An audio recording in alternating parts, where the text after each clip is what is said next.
Nous faisons un rapide retour sur l'activité 2, page 407, où, à la dernière question, nous avions prouvé cette égalité. Ceci représentait la correction de continuité, ceci l'approximation, et ceci la représentation graphique faisant le lien entre l'histogramme et la fonction à densité, la courbe de continuité que nous avions tracée. Donc, on nous demande de vérifier là par le calcul que notre approximation n'était pas trop mauvaise. Donc, l'intégrale de moins 0,4 à 0,8 de phi de x dx correspond à l'aire sous la courbe de la fonction phi entre moins 0,4 et 0,8.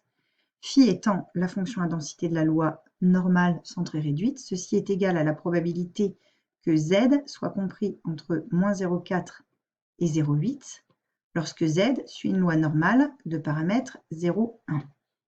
Nous allons donc utiliser distrib normal frep, les bornes étant de moins 0,4 à 0,8 pour une loi normale centrée réduite, donc 0,1, ce qui donne environ 0,444.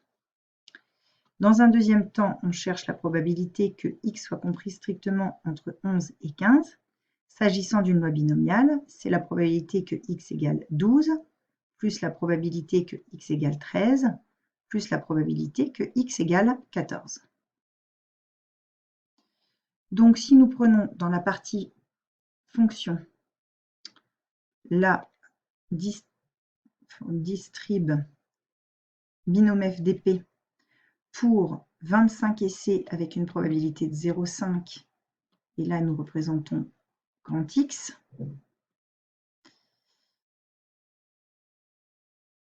nous allons définir les paramètres à partir de 12 et nous demandons le tableau. Donc la probabilité d'être égale à 12, c'est environ égal 0,155, à 13 0,155 également, et à 14 0,1328.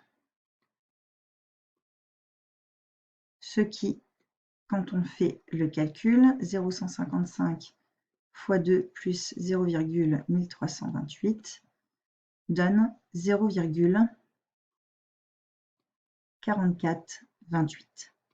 Notre approximation est juste au centième près, plus ou moins.